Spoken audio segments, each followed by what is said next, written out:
Catholics around the world continue to be consumed by the drama issuing from Archbishop Carlo Mario Vigano's pen. From McCarrick to Trump, to coronavirus, to Vatican II, to the SSPX, to Pope Francis. From the UN to the Deep Church to Fatima. The allure of sensation, indulging in whispers. This temptation has been a weighty one, afflicting the Catholic world for some time. Primarily, this drama has been one consuming traditionally minded Catholics, disillusioned with the post-Vatican II epoch of the Church. It is also one predominantly afflicting the Church in the West, the English-speaking world, heavily influenced by American politics, church and secular. These points aside, in this video I want to highlight an important episode in the saga and the events surrounding it, a point in the sand which is often forgotten, and which, in my opinion, supersedes much of the discussion which has followed since. Cardinal Marc Ouellet's response to Vigano's original McCarrick letter of August 2018, the events before, during and after. Before we get into this, I want to thank you for watching, for your comments and support. I want to thank subscribers in particular. Your encouragement means a lot, and you are all part of this joint mission of reclaiming true Catholic tradition. All glory be to God. In this video, I will do the following. Give a brief overview of the events leading up to Vigano's letter of August 2018. We'll cover the main points of the letter. We'll then look at Cardinal Ouellet's response to Vigano, then at Vigano's response to Ouellet, and then finally we'll piece this all together. I have tried to keep this analysis as concise as possible. Many answers have been provided in the McCarrick Report itself, released in November of this year, 2020, and the info in this video does not depart one bit from that report. Archbishop Vigano's heart is to be judged by God and God alone.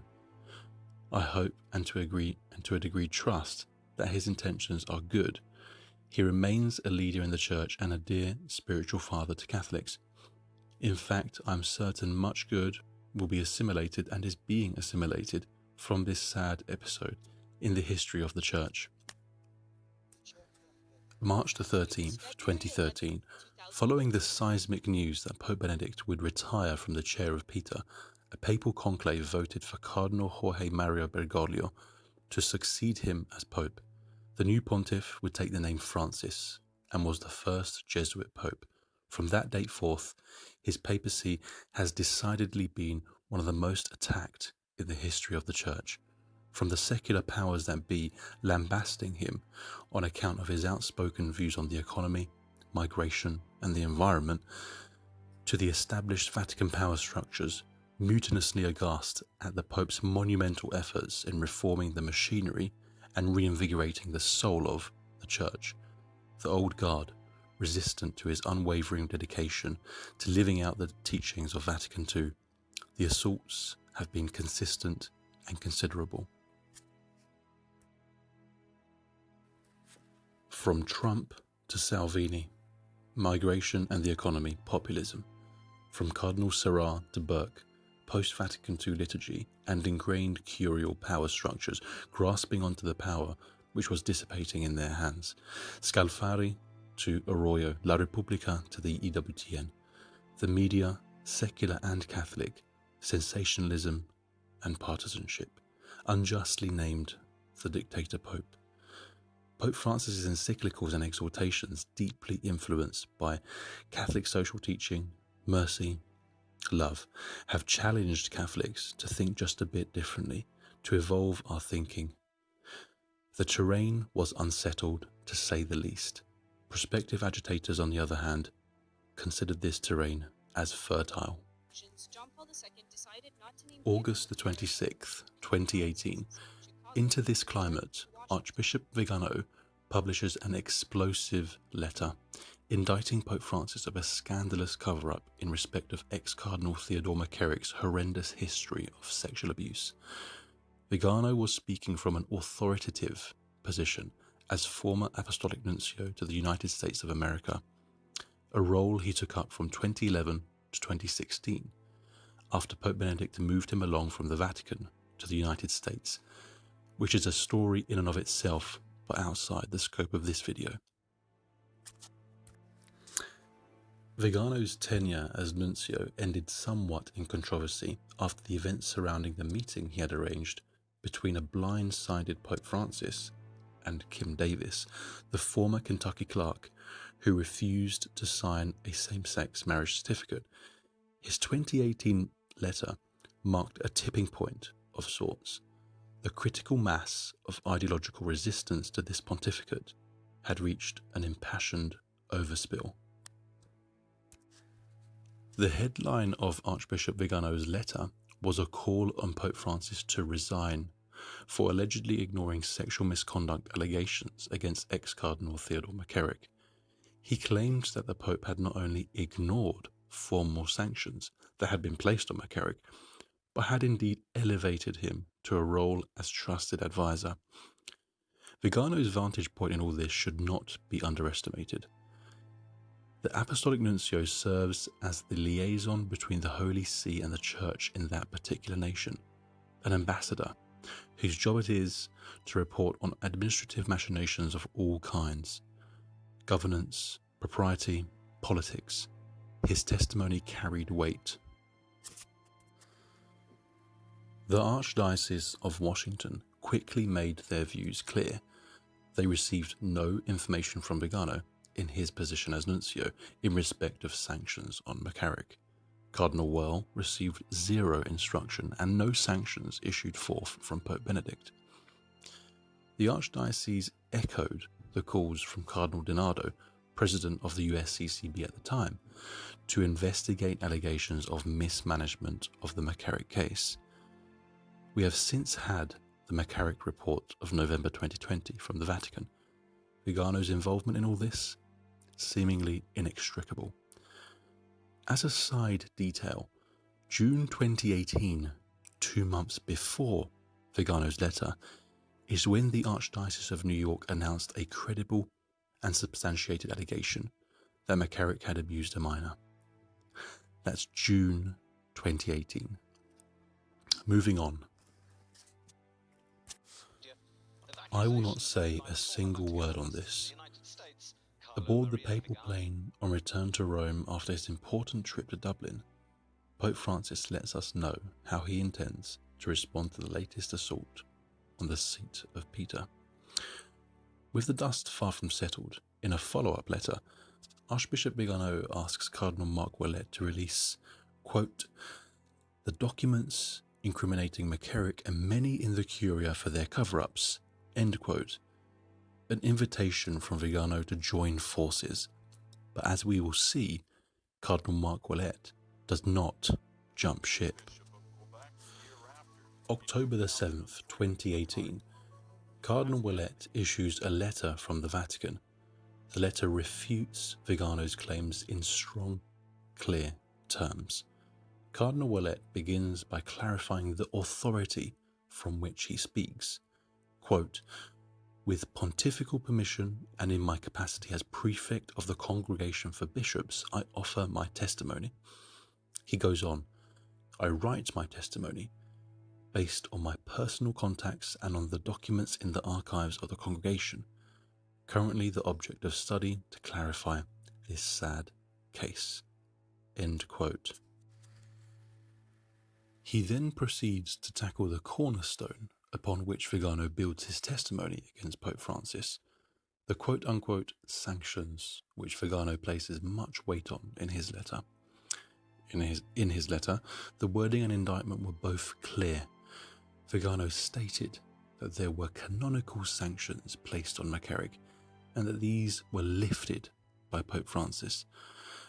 Vigano does attempt to retreat somewhat from his sanctions position in a follow-up response to Ouellet, and I will cover that shortly too.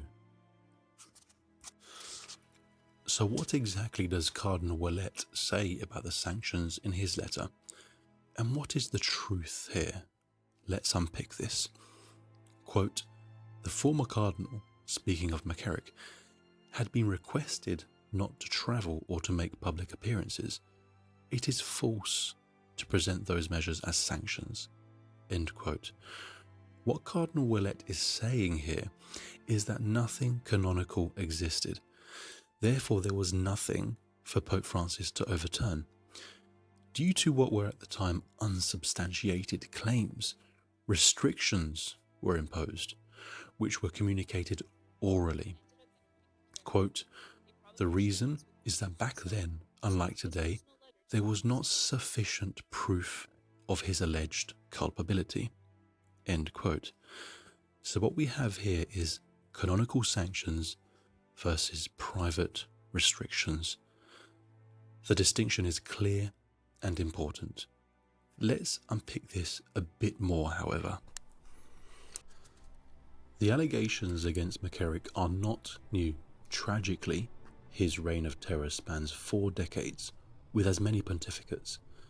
Credible and substantial warnings were issued to Pope Francis's predecessors from trusted sources.